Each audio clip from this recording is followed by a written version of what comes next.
Eu quero te convidar a abrir sua Bíblia em João 9. Nós vamos continuar a nossa série. Hoje o episódio se chama Senhor, eu creio. Se eu não me engano, é o sexto sinal? Sexto sinal. Deixa sua Bíblia aí aberta em João 9. E eu vou só explicar um pouquinho antes. Os últimos 2 episódios que a gente viu, que foi a multiplicação dos pães e do peixe, e também quando Jesus anda sobre as águas, ele se encontra em João 6. E João 6, há uma tensão ali, porque muitas pessoas deixam de seguir a Jesus, porque elas queriam um rei revolucionário, elas queriam forçar Jesus a ser rei, e essas pessoas estavam muito satisfeitas porque Jesus matou a fome física delas. E quando você quer uma revolução, precisa de um confronto. Então Jesus chega diante delas e confronta elas, falando: olha, vocês só estão aqui porque vocês querem comer mais.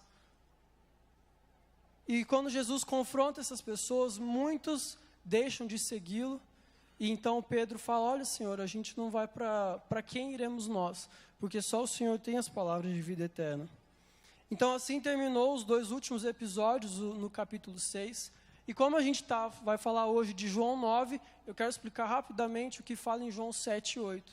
Em João 7 e 8, que são os que antecedem a nossa história, os discípulos lá no final de João 6, muitos deixam de seguir a Jesus, e Jesus começa a sofrer perseguições. E nessa época, ia acontecer uma festa muito tradicional no judaísmo, que é a festa dos tabernáculos, está lá em João 7.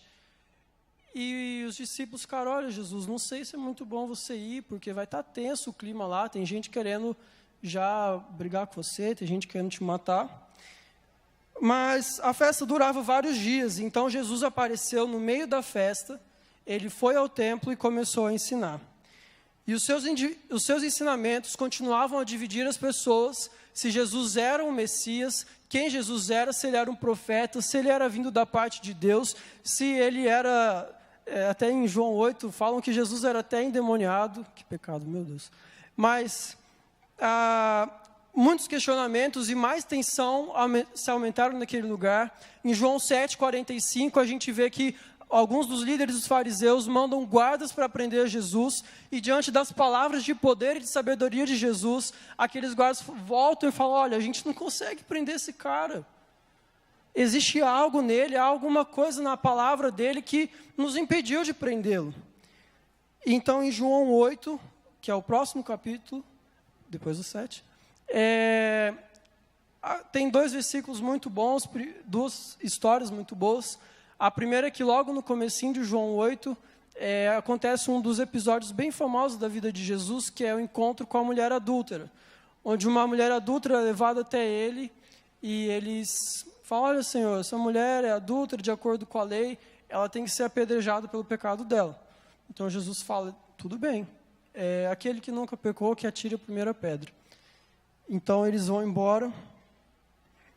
E só mais uma coisa sobre João 8, é nesse capítulo que Jesus fala um dos versículos, para mim, mais bonitos da Bíblia, que é: se o Filho vos libertar, verdadeiramente sereis livres.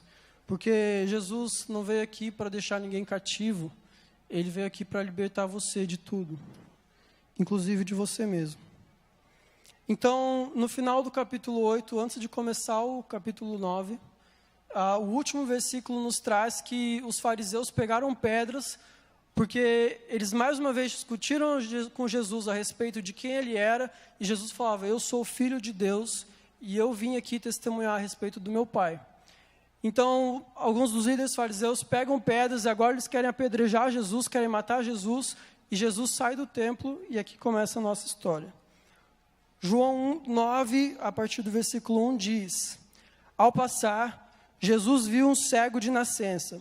Seus discípulos lhe perguntaram: mestre, quem pecou, este homem ou seus pais, para que ele nascesse cego?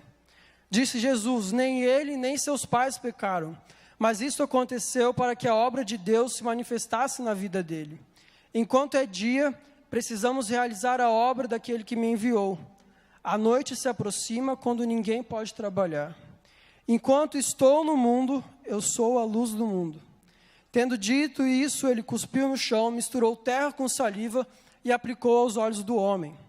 Então lhe disse: vá lavar-se no tanque de Siloé, que significa enviado.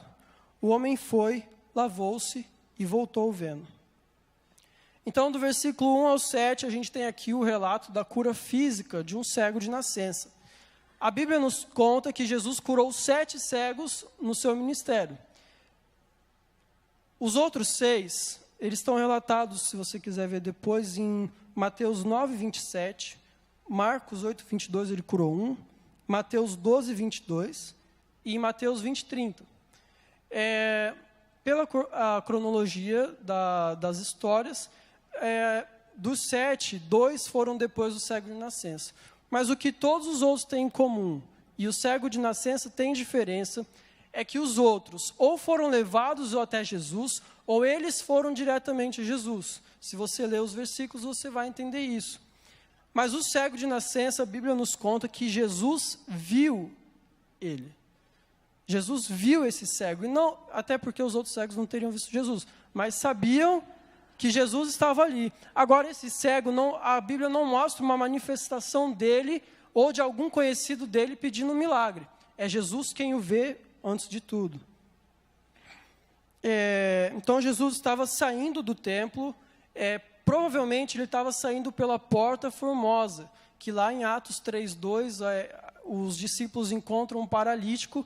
Então, ali era um lugar onde se encontravam pessoas que tinham algum tipo de deficiência, cegos, paralíticos, mas principalmente pessoas que eram miseráveis por causa da sua condição, pessoas que viviam pedindo esmola, pedindo auxílio para alguma coisa acontecer na vida delas. E Jesus sai por ali, ele encontra esse cego, ele prepara uma lama com o seu próprio cuspe, ele cospe na terra, prepara uma lama, ele manda o cego ir até o tanque de Siloé se lavar. O tanque de Siloé, ele significa enviado. E Jesus é o enviado de Deus. Ele não faz... As histórias da Bíblia... É muito bonito você ver como Jesus conecta uma coisa a outra. Em tudo, ele revela a glória de Deus. Esse tanque, ele era usado para purificações, para você entender. Porque ele ficava perto da entrada sul de Jerusalém. Então, as pessoas que entravam na cidade... passavam por ali, se purificavam e subiam até o templo oferecer os seus cultos a Jesus. Vamos lá. A primeira coisa que eu preciso que você entenda essa noite é que Jesus é a luz. E por ser a luz, Jesus também é vida. Lá no versículo 5 ele fala: enquanto estou no mundo, eu sou a luz do mundo. No começo do livro de João, em João 1, 4 e 5, João diz assim: nele, Jesus, estava a vida, e essa era a luz dos homens, e as trevas não derrotaram. Então aqui podemos entender que luz é vida. Pensa bem, quem já estudou um pouco sobre os oceanos, sabe que quanto mais fundo é o oceano, mais difícil é encontrar forma de vida lá. Por quê? Porque não tem luz. Então, quanto menos luz no local, mais difícil é de se encontrar vida. Quando uma mulher vai ter um filho, ela vai quê? Ela vai dar a luz, porque luz é vida. E aqui nós vemos Jesus falando: olha, eu sou a luz do mundo. E aqui João fala: ele era a luz dos homens, e as trevas não derrotaram. Então Jesus, ele é a nossa luz. Jesus, ele é a própria vida. E se tem alguma razão para a gente estar estudando os 7 sinais, é porque nós precisamos entender que Jesus é a luz do mundo. E Ele quer dar a vida para nós. Então, a Bíblia, mais uma vez, ela nos traz vários outros versículos que falam: olha, Jesus realmente, ele é a luz do mundo e a luz é a vida. Em Isaías 9, versículo 2, diz assim: o povo que caminhava em trevas viu uma grande luz. Sobre os que viviam na terra da sombra da morte, raiou uma luz. Ainda em Isaías 42, 7, ele fala: eu, o Senhor, o chamei em retidão. Segurarei firme a sua mão. Eu o guardarei e farei de você um mediador para o povo e uma luz para os gentios, para abrir os olhos aos cegos, para libertar da prisão os cativos e para livrar do calabouço os que habitam na escuridão.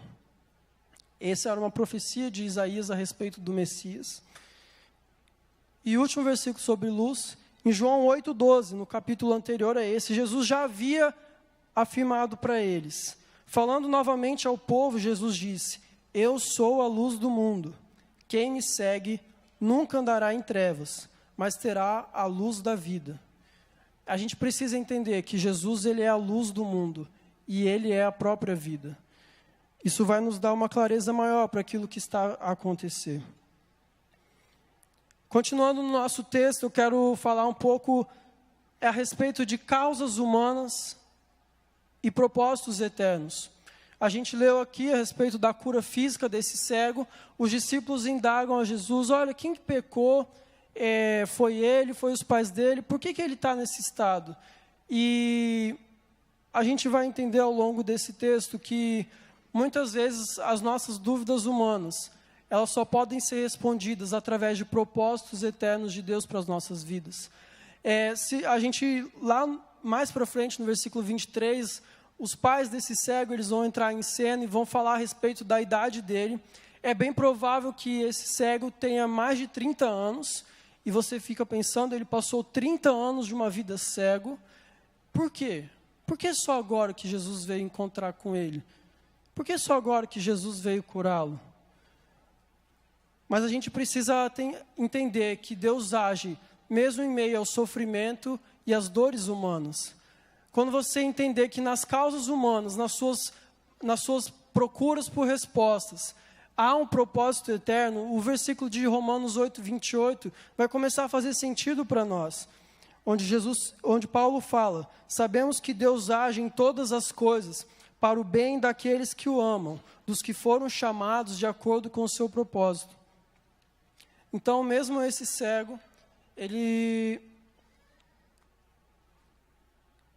estava ali porque Deus tinha um propósito para a vida dele. Assim como eu também creio que Deus tem um propósito para nossas vidas, um propósito eterno, independente do que você está passando. Ele também quer abrir os seus olhos. Eu quero falar um pouco, você deve estar se perguntando, tá, mas o que tem a ver esse negócio de quem pecou foi seu pai, quem pecou foi sua mãe, quem pecou foi ele? Não entendi muito bem. Tudo bem, eu vou explicar para vocês rapidamente. Os judeus, eles acreditavam que quando uma pessoa nasce com alguma deficiência, como a cegueira, existiam duas causas para isso.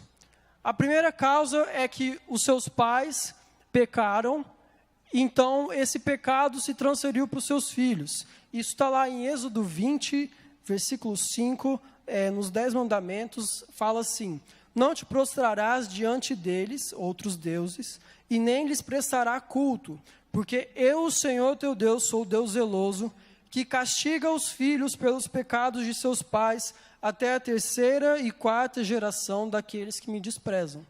Então, eles acreditavam que quando o pai e a mãe haviam caído em pecado, esse pecado passava para o seu filho, e uma das causas do filho ter nascido cego era isso. A outra causa que eles acreditavam é que o próprio filho podia ter pecado ainda no ventre da sua mãe. Também em Gênesis, também não, é a primeira vez que eu falo. Em Gênesis 25, 22, o versículo fala que Esaú e Jacó brigavam dentro do ventre de Rebeca, que era a mãe deles. Então, eles acreditavam que poderiam haver essas duas causas para uma pessoa nascer cega. Isso é muito importante para a nossa história. Ou os pais pecaram, ou ele mesmo pecou na barriga. Mas, porém, em Isaías 3:10, o profeta Isaías, ele traz um versículo para nós que diz: o justo colherá do fruto das suas ações, assim como o ímpio colherá das suas. Em Ezequiel 18:20 ele fala: aquele que pecar é que morrerá. O filho não levará a culpa do pai, e nem o pai levará a culpa do filho. A justiça do justo lhe será acreditada, e a impiedade do ímpio lhe será cobrada. A gente não vai discutir aqui, até porque não caberia, se existe ou não maldição hereditária. Isso eu vou deixar para o Yuri pregar um dia, que vai explicar melhor para vocês. Mas a questão é que aqui, lá em Hebreus 1:3, o autor de Hebreus 1, desculpa, o autor de Hebreus fala assim, olha, antes nós ouvimos falar através dos profetas, agora nós ouvimos falar do próprio Jesus, o próprio Deus. Então, você vê que era uma coisa não só religiosa, mas era da tradição, da cultura daquele povo, porque quem perguntou para Jesus o motivo daquele homem ser cego não foram os fariseus, foram os próprios discípulos de Jesus, porque eles acreditavam naquilo. Aquilo era uma questão cultural. E Jesus olha e fala, olha, não foi nem os pais, não foi nem ele. Isso é uma obra, é uma coisa que aconteceu para que as obras de Deus se manifestassem na vida dele. E ele fala, e quer saber mais ainda? Se vocês acham que isso aqui é uma maldição hereditária, e eles achavam, e aqui é um detalhe muito importante desse sinal, porque a cura do cego de nascença ela é conhecida como um dos sinais messiânicos, ou seja, um dos sinais que só o Messias poderia cumprir. Por quê? Se era uma maldição que veio direto de Deus para uma pessoa que nasceu, apenas o próprio Deus poderia revogar essa maldição. Nos estudos judaicos, Moisés tinha feito 67 milagres, se não me engano, 2 a mais do que eram registrados entre os outros profetas, e nunca antes na história daquele povo um cego de nascença havia sido curado. Então Jesus chega e fala, olha, não foi nem os pais e não foi nem ele, mas se ainda assim vocês acreditam nisso, prazer, eu sou Deus e vou curar ele. Nós temos aqui a testemunha de que Jesus, ele é o Messias. E acima das nossas tradições religiosas, acima dos nossos achismos, das nossas culturas que depravam o homem, que querem acusar as pessoas de maldição. Ah, você pecou, isso aí é culpa do seu pecado. Jesus está aqui e fala, isso aí é para que a minha obra se manifeste. E eu estou aqui porque eu sou Deus e vou curá-lo. Amém?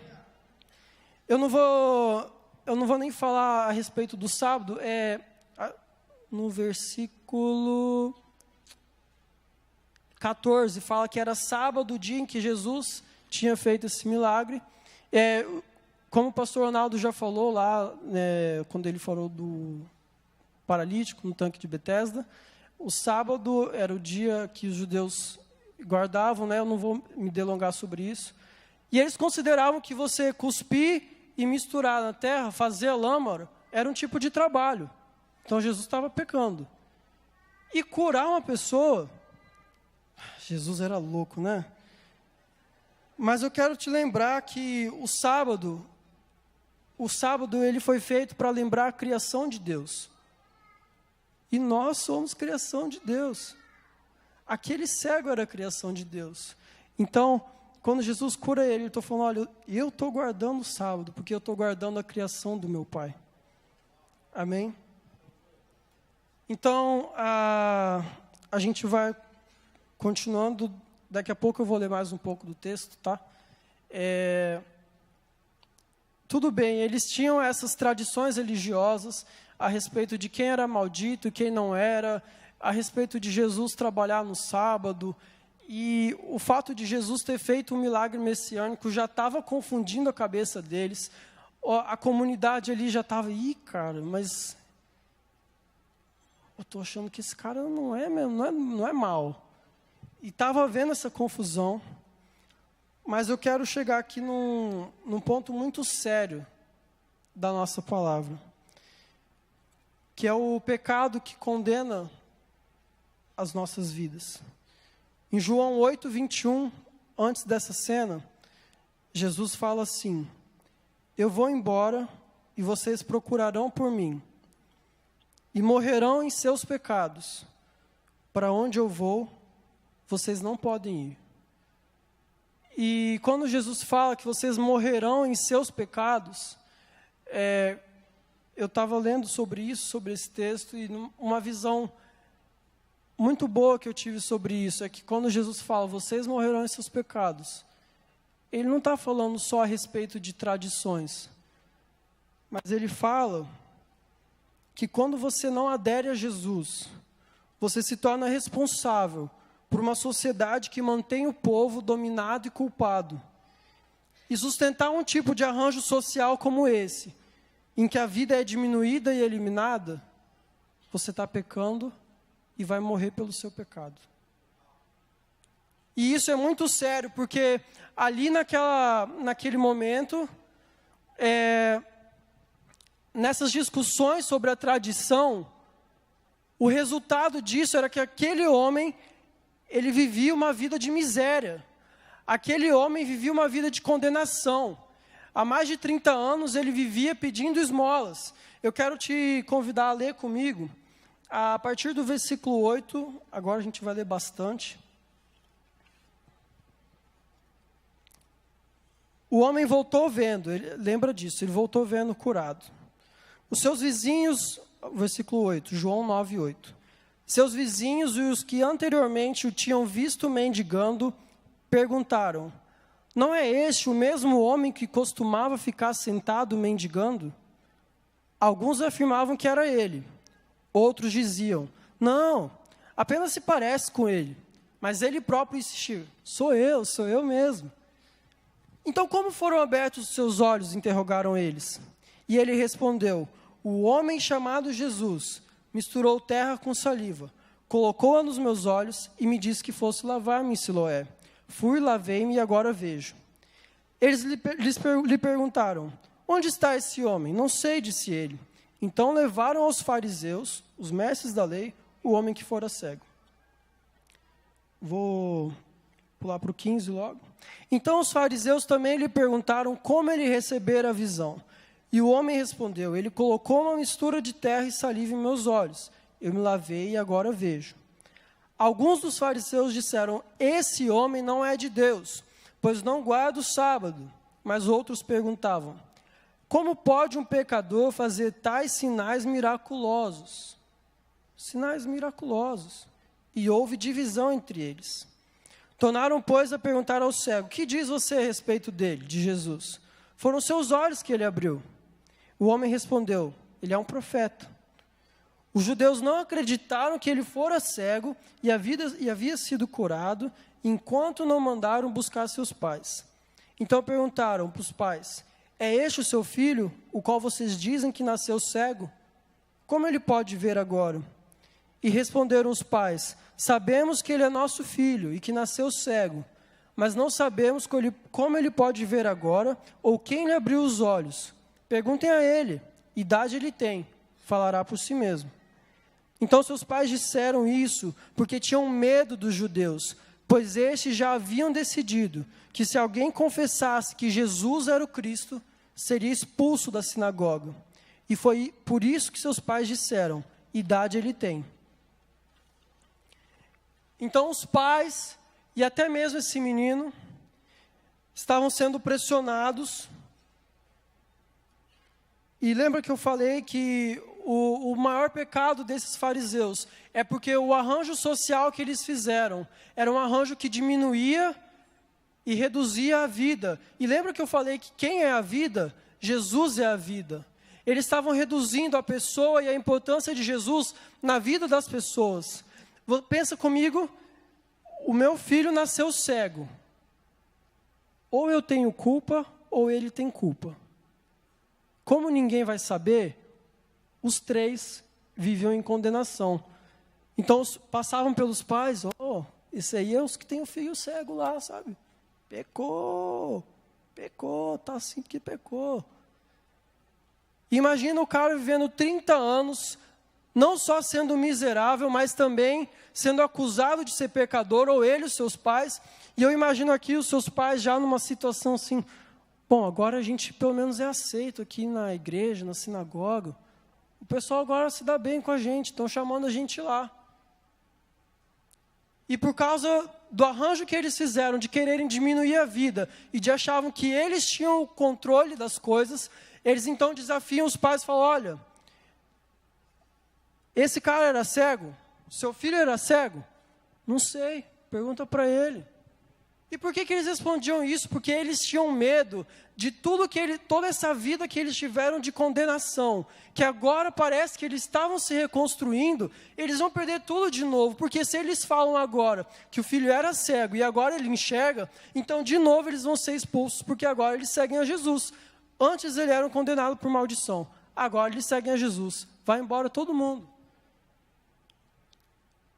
E é esse pecado que ele mata, ele condena, e que muitas vezes nós aqui dentro da igreja, a gente vive fazendo esses arranjos, onde a gente diminui a vida das pessoas, diminui a vida de Jesus na vida das pessoas. E não só aqui dentro da igreja, mas talvez nos ambientes que você viva, seja no seu trabalho, na sua faculdade, você vive fazendo com que a vida das pessoas ao seu redor seja diminuída. Talvez você use de pessoas para ganhar vantagem. Talvez você condene pessoas por coisas que você nem sabe qual é a razão. E por não mostrar Jesus para elas, você tem diminuído a vida delas. Lembre-se que em Jesus, em Mateus 25, 31 a 46, ele dá uma advertência muito forte para quem estava ouvindo ele. Ele fala que virá o dia do Senhor, e Jesus se assentará num trono de glória, e ele vai separar as ovelhas dos bodes. E eles falam, olha Senhor, e Jesus vai falar, olha, minhas ovelhas, venham a mim. Venham, porque de vocês é o reino. Mas Senhor, o que nós fizemos? Somos simples ovelhas. Quando eu pedi, vocês me deram de comer. Quando eu tive sede, vocês me deram de beber.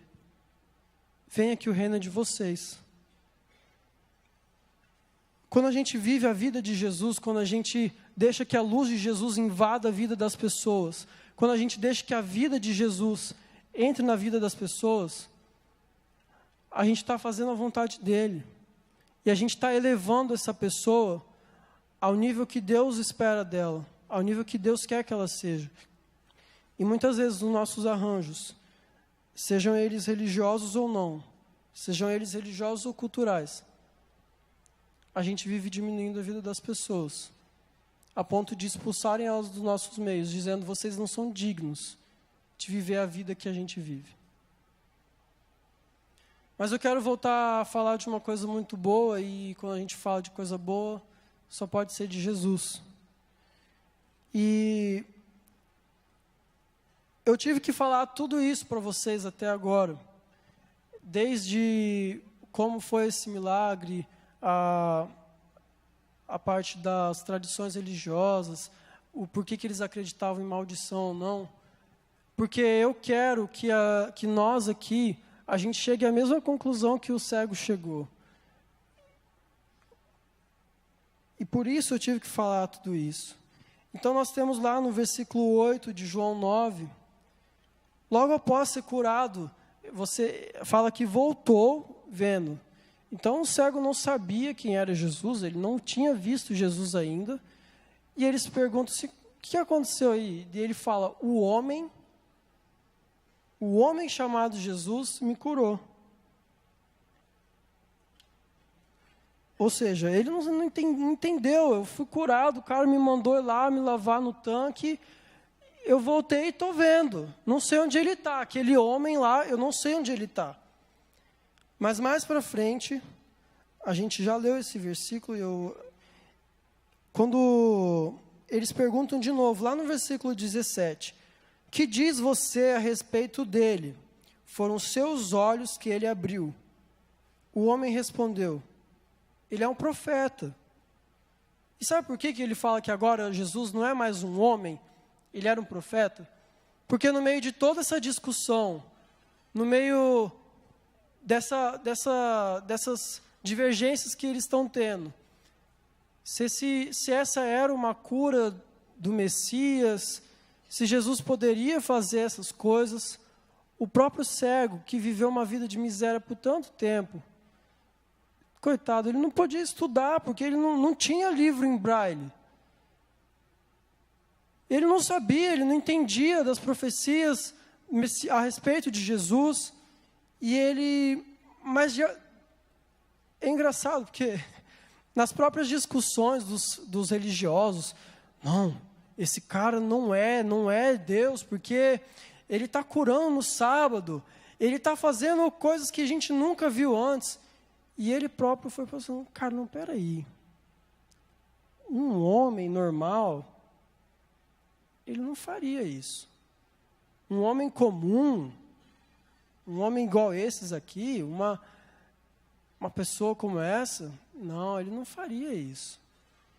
Cara, estou achando que esse Jesus aí é profeta, esse que me curou, ele é um profeta.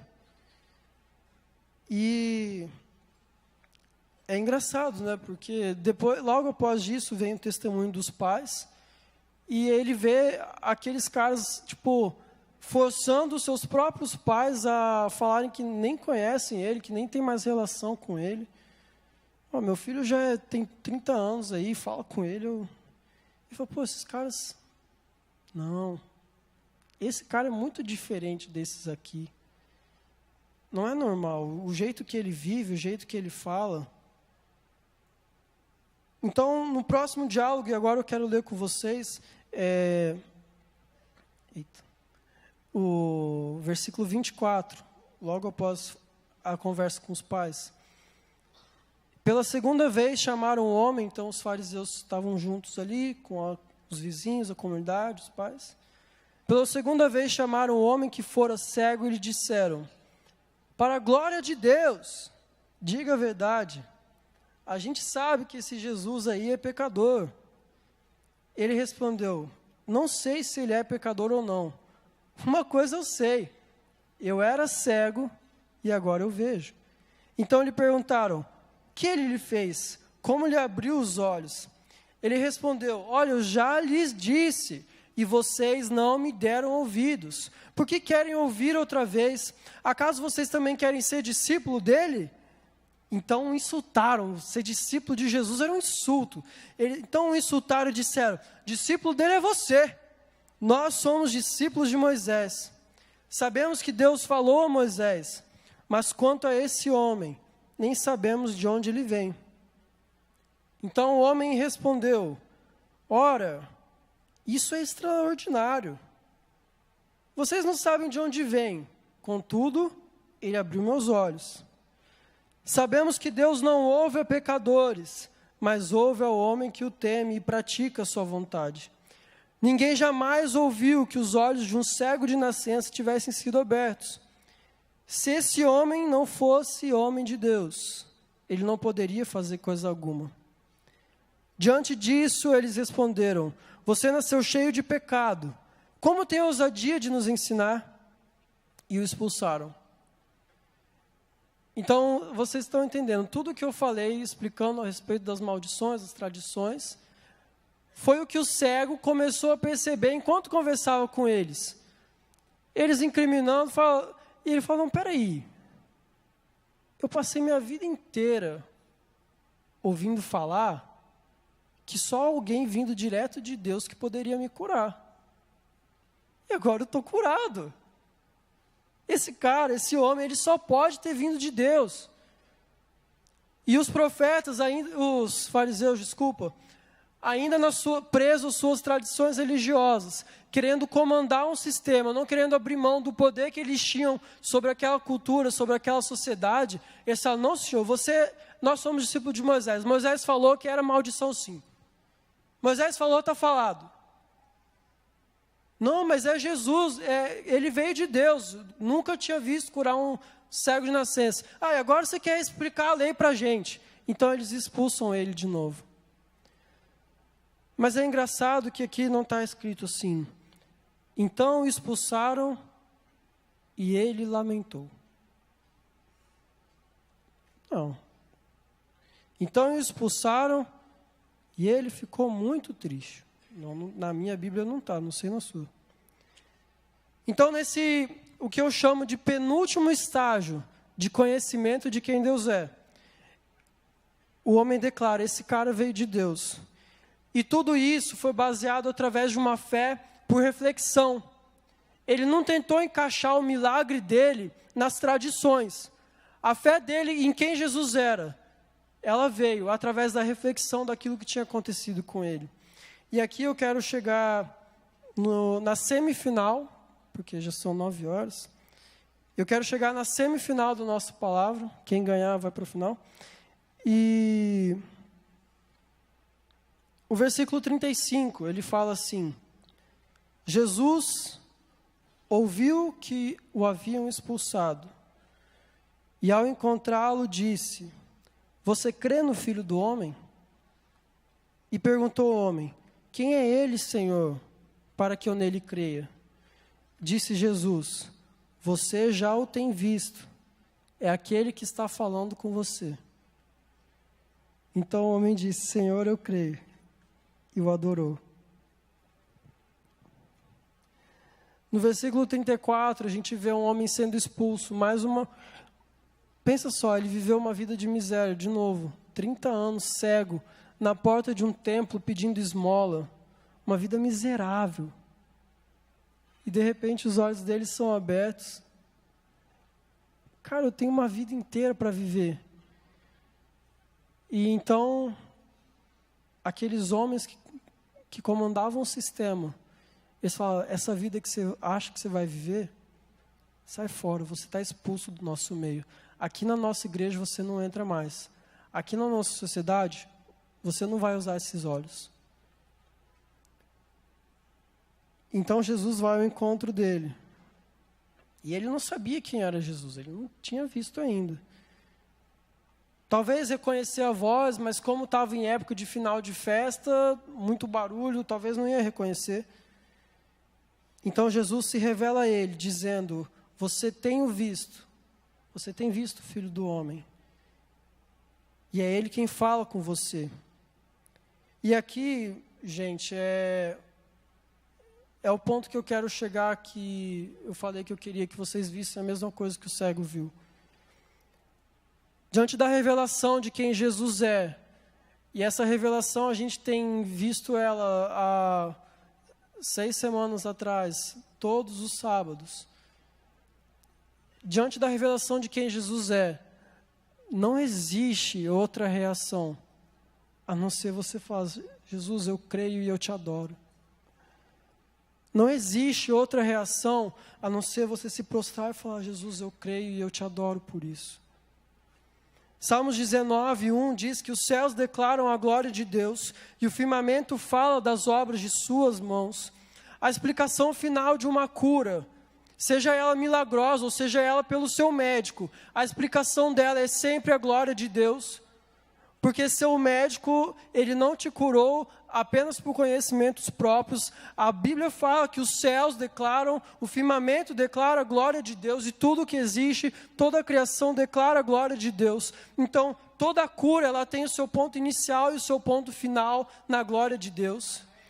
E todo início da sua vida, da sua verdadeira vida com Jesus, ela tem início na adoração a Deus, porque a partir do momento que ele fala: eu creio em Jesus, então ali ele recebe a vida, e a vida se inicia com você adorando a Deus, e a sua vida ela vai terminar no céu, com você adorando a Deus por toda a eternidade. Diante da revelação de quem Jesus é, não existe outra resposta a não ser adoração. Ele falou assim: Jesus, eu creio. Pedro, vamos montar uma banda, tocar no templo. Não. Jesus, eu creio em você. Agora eu vou debater com esses fariseus. Olha lá, eu falei que ele é Jesus. A reação dele foi: Jesus, eu creio. Eu te adoro. Eu te adoro porque diante do Senhor não tem mais nada que eu possa fazer. Nada tem mais sentido. Eu não me importo se eu tiver que viver mais 30 anos de miséria. Eu não me importo se tiver que viver mais de esmola, porque tudo que eu passei a minha vida inteira procurando, tudo que eu achei que eu tinha ganho e perdi de novo, eu encontrei no Senhor. E o que eu queria era a vida, e a vida é Jesus. Eu queria enxergar, e a luz que veio sobre meus olhos é a luz de Jesus. O resto não importa mais. Esses arranjos sociais que a gente arranja para nós, de viver condenando as pessoas, de entrar uma mãe solteira aqui na igreja, isso não existe mais, isso não pode existir no nosso meio, porque diante da revelação de quem Jesus é, a gente só pode adorar a Ele. A gente fica às vezes tão preso em sistema e, eu preciso hoje, meu dia de trabalhar aqui, não. olha, eu vou ali liderar uma célula. Você vai ali adorar a Deus, porque diante de Jesus é só isso que você pode fazer. O resto é secundário. Esses homens, eles ficaram tão presos na sua tradição, tão cheios, e eles esperavam o Messias, isso é o pior. Eles esperavam o Messias, mas eles ficaram tão presos moldaram as suas tradições a respeito de nem reconhecer mais quem era Jesus e quem era o Messias. E toda vez que a gente se prende nisso, a nossa tendência é seguir o mesmo caminho que eles seguiram. Em Hebreus 1:3 diz, o Filho, ele é o resplendor da glória de Deus, a expressão exata do seu ser, e ele sustenta todas as coisas por sua palavra poderosa. É diante desse Jesus que ele se deparou, ele encontrou ali a expressão exata da glória de Deus. O que a gente está fazendo diante da revelação de quem Jesus é? Porque se Jesus se revelou para ele também queria se revelar para aqueles caras, e eles se cegaram.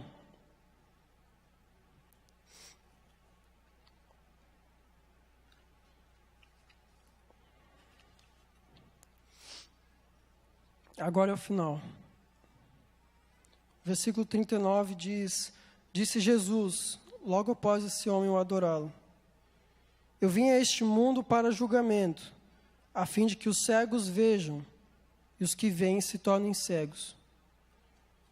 Alguns fariseus que estavam com ele ouviram-no dizer isso e perguntaram: Acaso nós também somos cegos? Disse Jesus: Se vocês fossem cegos, não seriam culpados do seu pecado. Mas agora que dizem que podem ver, a culpa de vocês permanece. Se você não tem como tentar bancar o espertinho com Jesus. Não, Jesus, eu trabalhei aqui na igreja. Eu era cego por isso? João 3,19 diz, e é Jesus falando: Este é o julgamento. A luz veio ao mundo, mas os homens amaram as trevas e não a luz, porque as suas obras eram más. Eu não posso deixar de dar uma implicação pessoal de como essa palavra impactou a minha vida. Recentemente o Facebook me trouxe uma lembrança de uma foto que tirei há 1 ano atrás. Foi logo após o nosso retiro, o retiro da juventude, que veio o pastor Web lá do F-Hop, e foi uma bênção. Aquele retiro foi maravilhoso, Deus se revelou ali naquele lugar para muitas pessoas. 1 semana depois do retiro, a gente fez um celulão da nossa rede, e a gente tirou uma foto. E aí 1 ano agora, fez 1 ano, eu fui olhar a foto, fui ver os rostinhos, e tinha muita gente que estava lá, que não estava mais aqui. E eu parei para pensar o porquê disso. Deus, será que fui eu? Será que fui eu que achei que não era o cego, que achei que sabia das coisas, que entendia de como funcionava e na verdade não sabia nada? Será que fui eu que me prendi nos meus próprios arranjos, nos meus próprios sistemas, que em vez de dar a vida para as pessoas, de mostrar a vida para as pessoas, está diminuindo a vida delas? Será que então a gente está cego pelo nosso próprio pecado ou pelo nosso próprio entendimento das coisas, das nossas tradições? Porque o cego de nascença, que não é mais cego, quando ele viu Jesus, ele adorou. Eu fiquei perguntando: Jesus, quando o Senhor se revelou a mim, Tu és o Cristo, Tu és o Filho do Deus vivo, e o que eu tenho feito com essa informação? Porque a gente vê, não só na minha coordenação, mas a gente vê aqui na igreja pessoas passando por aqui e vão e vão, vêm e vão, né? E por que elas não param? Será que a gente tem vivido uma vida de prender as pessoas num sistema, um sistema que condena e não que dá vida?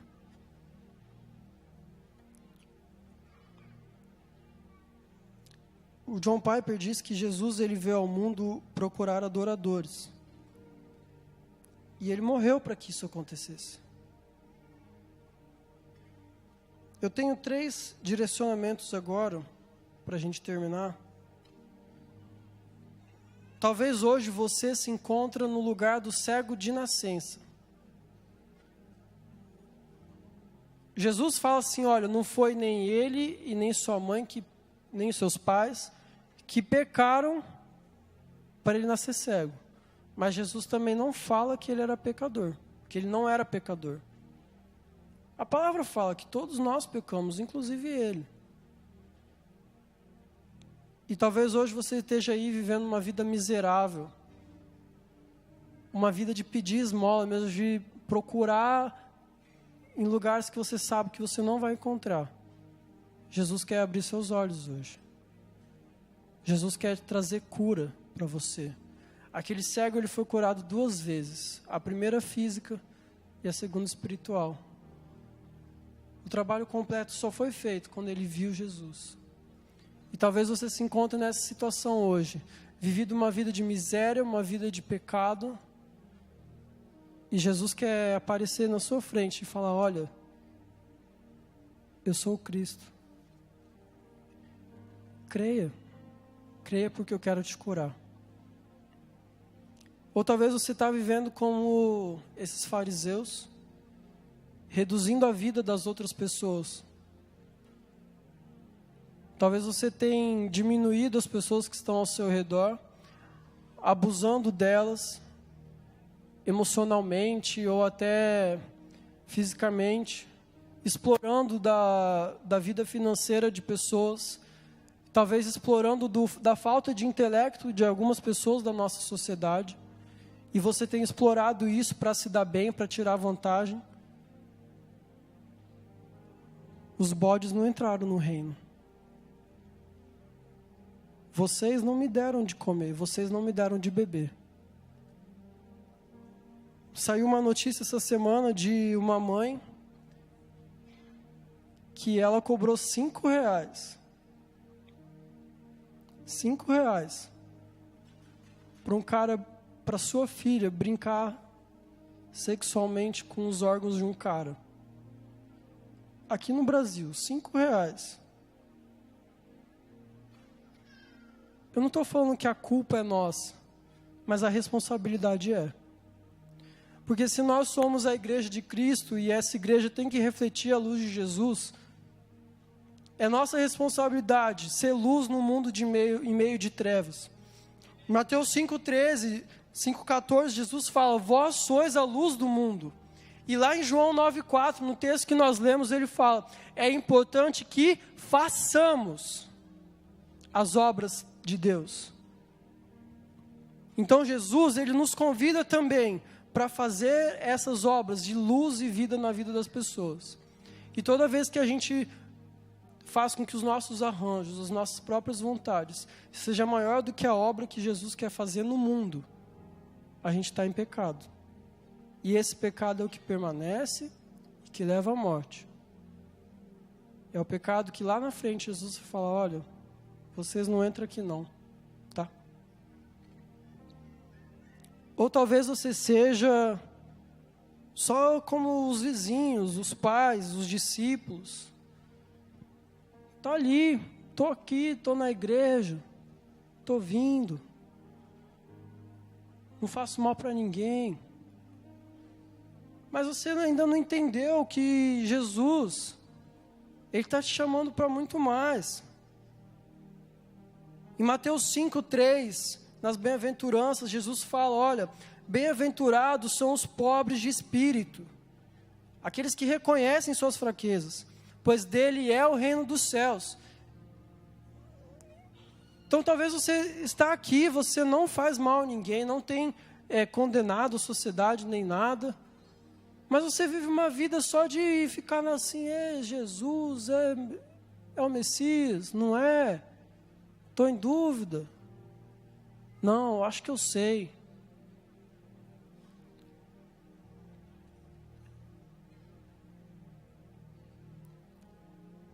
Jesus, ele quer fazer uma obra completa na vida de todos nós aqui. Não importa a situação que você se encontra. Eu queria agora que você que se encontra nessa primeira situação, você que vive uma vida que não era o que você esperava, uma vida de miséria mesmo, que você, aquele famoso vazio que as pessoas falam, ele é real. E aquele cego, ele passou uma vida inteira vivendo uma vida de miséria, de vazio. E talvez hoje você se encontre nessa situação. Mas Jesus fala, olha, eu estou aqui e eu vim para que você tenha vida plena, vida em abundância. E essa noite eu quero me mostrar e ser o seu Senhor e seu Salvador. Há alguém aqui nesse lugar que quer aceitar Jesus como o seu Senhor e Salvador? Saber que só Ele é capaz de te dar vida? Se tem alguém, por favor, levante uma das suas mãos. Nós queremos orar com você. Há alguém aqui que quer aceitar e reconhecer que vive uma vida de miséria, mas que quer encontrar a vida plena em Jesus?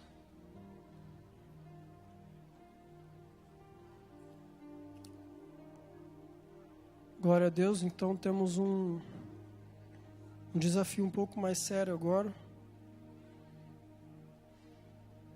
Você que está aqui nesse lugar, e eu vou fazer o convite para os dois tipos de pessoa. Você que tem deixado se cegar pelos sistemas a qual você mesmo criou, ou os arranjos que você se envolveu, e não consegue mais reconhecer Jesus como o Senhor da sua vida. Talvez você nasceu num lar cristão, talvez você esteja vindo na igreja desde que você era pequeno. Talvez você toca aqui, você ajuda aqui na igreja, é voluntário, é líder de célula, é membro de célula, supervisor, eu não sei. Mas você deixou de reconhecer que Jesus é o Rei, Ele é o Salvador, Ele é a luz do mundo. Eu queria te convidar nesse momento a se colocar em oração e falar, Jesus, me perdoa, Jesus. Me perdoa porque eu quero te ver. Me perdoa por todas as vezes que eu fiz o mal achando que eu estava fazendo bem. Me perdoa por todas as vezes que eu deixei que a obrigação do meu trabalho fosse mais importante do que a vida, e Tu és a vida. Me perdoa por todas as vezes que eu deixei que os sistemas e as obras dele fossem mais importantes do que a revelação de quem o Senhor é.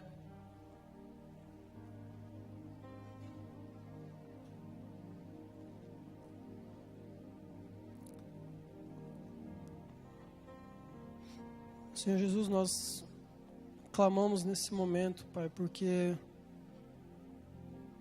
nós precisamos do Senhor, Deus.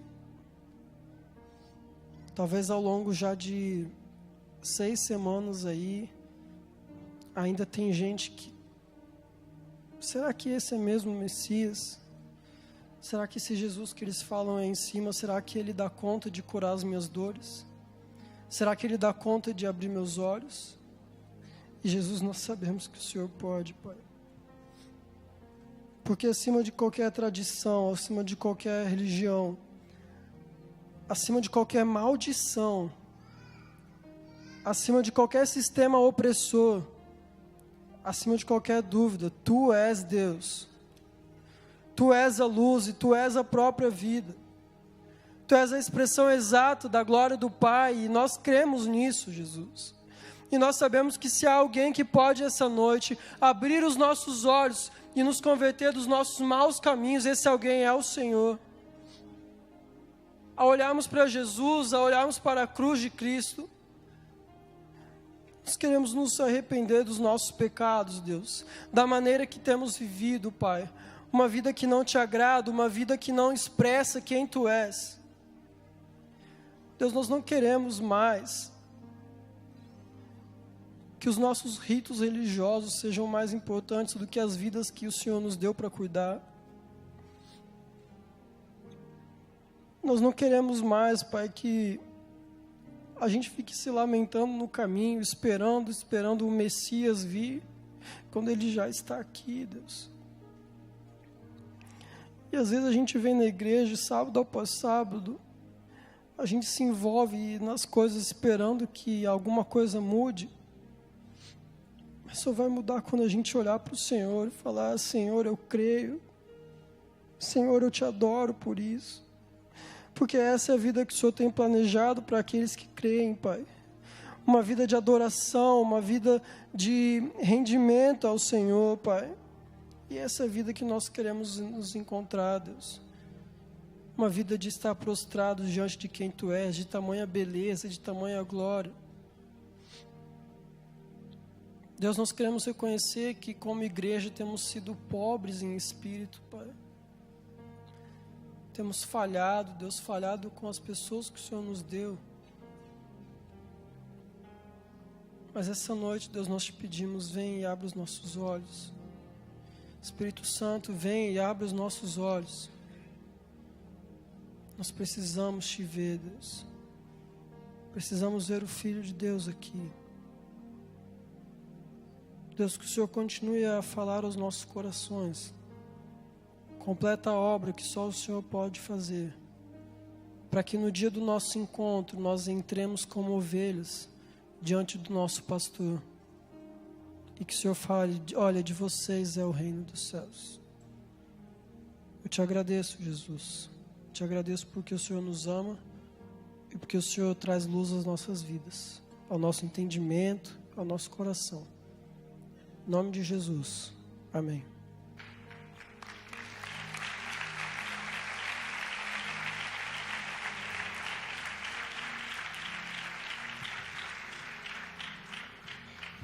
Coloque-se em pé.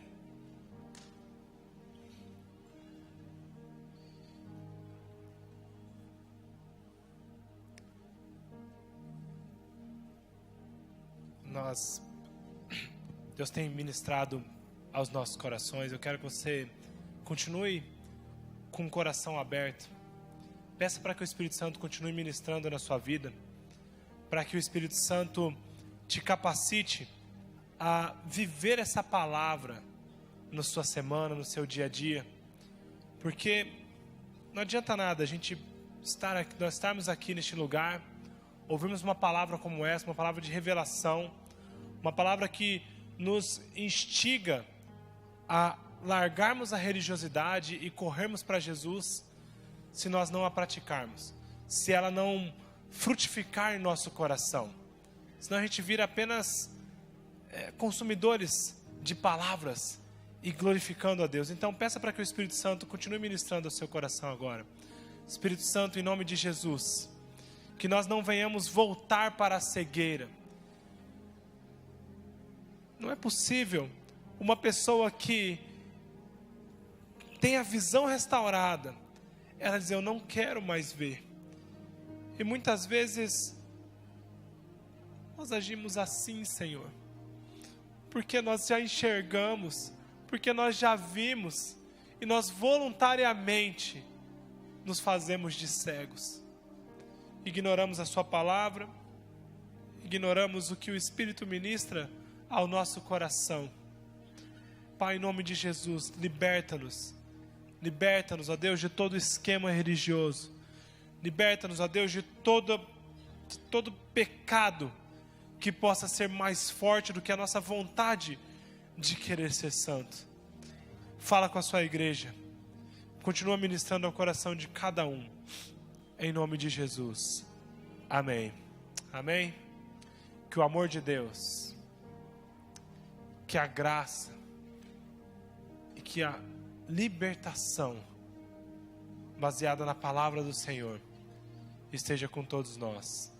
Em nome de Jesus, vai na graça e na paz do nosso Senhor.